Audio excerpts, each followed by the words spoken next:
নমস্কাৰ বন্ধুসকল, কেৱলমাত্ৰ ৩০ মিনিটৰ ভিতৰতে শেষ হ'ল এটা পৰিয়াল আৰু শেষ হ'ল এটা পৰিয়ালৰ মানুহ সকলোবোৰ সদস্য। লগতে গছ-গছনি আৰু জীৱ-জন্তুৰ লগতে বহু বন্যপ্ৰাণীবোৰো হেৰুৱাইছে এই বানপানীৰ ফলত। সকলোবোৰ জীৱ-জন্তুৰ লগতে মানুহে গেলি পচি মৰি গোন্ধ ওলাইছে। হয় বন্ধুসকল, মই আজি ক'ব আহিছো আমাৰ অসমত বাৰে বাৰে হৈ যোৱা ভয়াৱহ বানপানীৰ বিষয়ে। আচলতে কিয় বছৰৰ মূৰে মূৰে আমাৰ অসমত এনেকৈ ভয়াৱহ বানপানী হৈ থাকে, কি ইয়াৰ গোপন ৰহস্য আৰু কিয় চৰকাৰে ইমান দিন ধৰি আমাক এই বানপানীৰ পৰা মুক্তি দিব পৰা নাই। এই যে আমাৰ অসমত বাৰে বাৰে ভয়াৱহ বানপানী হৈ থাকে, এইটো নতুন নহয়। এইটো 1988 পৰা আৰম্ভ কৰি 1998, 2004 and 2012, 2014, 2017, 16, 19 and 22 and last of the years 2026 চনলৈকে চলি আহিছে। পোনপ্ৰথমে আমাৰ অসমত হৈ যোৱা ডাঙৰ 5খন আৰু ভয়াৱহ বানপানীৰ বিষয়ে আমি জানি ল'ম এই ভিডিঅ'টোৰ মাধ্যমত।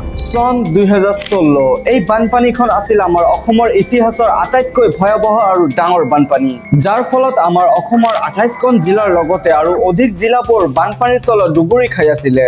আৰু এই 28খন জিলাৰ ভিতৰত প্ৰায় 36 লাখ মানুহে পৰিভক্ত হৈ পৰিছিল এই বানপানীত। আৰু এই 36 লাখ মানুহৰ লগতে বন্যপ্ৰাণীবোৰৰো বহুত ক্ষতিগ্ৰস্ত হৈছিল।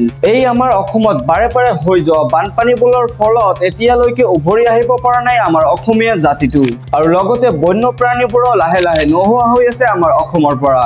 2016 চনত হৈ যোৱা এই ভয়াৱহ বানপানীৰ ফলত কেৱল মানুহে নহয়, মানুহৰ লগতে তেখেতৰ ঘৰ বাৰী আৰু বন্যপ্ৰাণীবোৰৰো বহুত ক্ষয় ক্ষতি হৈছিলে।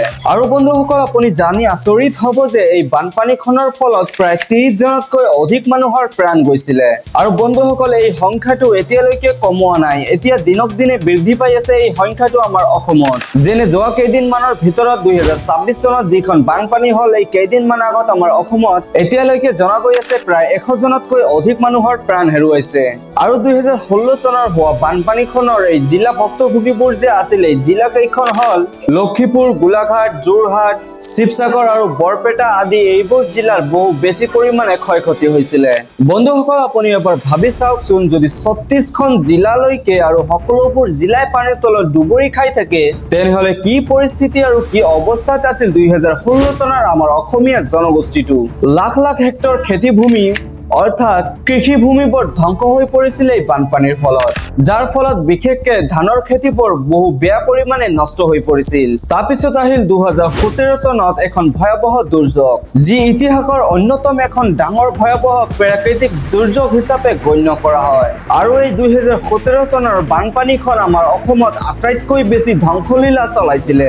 সেই বছৰৰ বাৰিষা কালত আমাৰ অসমৰ 3ৰ পৰা 4টা ঢৌত বানপানী বৃদ্ধি পাইছিল, যাৰ ফলত কোটি কোটি মানুহ প্ৰভাৱিত হৈ পৰিছিল। আৰু আটাইতকৈ বেছি ধন জনমালৰ ক্ষতি হৈছিল এই বানপানীৰ ফলত। আৰু আটাইতকৈ কষ্টদায়ক বিষয়টো হ'ল যে আচলতে এই 2017 চনৰ বানপানীখনৰ ফলত আচলতে 160 জনতকৈ অধিক মানুহৰ প্ৰাণ হেৰুৱাইছিল।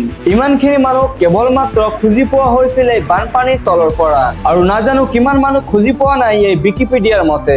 আৰু বন্ধুসকল, এই সংখ্যাটো তাতেই থিয় হৈ থকা নাই, এতিয়ালৈকে দিনক দিনে বৃদ্ধি পাই আছে এই সংখ্যাটো। ইমানখিনি হৈ যোৱাৰ পিছত যেতিয়া আমাৰ অসমীয়া জাতিটো এই সম্পূৰ্ণ ঘটনাটোক একচেপ্ট কৰি লোৱাৰ পিছত আকৌ এখন নতুন জীৱন আৰম্ভ কৰি হাঁহি ধেমালিৰে দিন চলাই আছিল, সেই সময়ত 2 বছৰ পিছত আকৌ 2019 চনত এখন নতুন ৰূপ লৈ আহে তীব্ৰ কষ্টই। আকৌ এখন ইতিহাসৰ আটাইতকৈ ডাঙৰ আৰু বৃহৎ বানপানী আনে 2019 চনত। এই তীব্ৰ কষ্টৰ মাজৰে মানুহ চকু পানীৰ লগতে বানপানী বৈ গৈ আছিল 2019 চনত। মৃহতে নোহোৱা হৈছিল লাখ লাখ জীৱ-জন্তুৰ লগতে মানুহৰ পৰিয়াল। আৰু 2019 চনত ক্ষতিগ্ৰস্ত হোৱা গাঁৱৰ সংখ্যা আছিল প্ৰায় 4600। আকৌ হ'ল প্ৰাণহানি।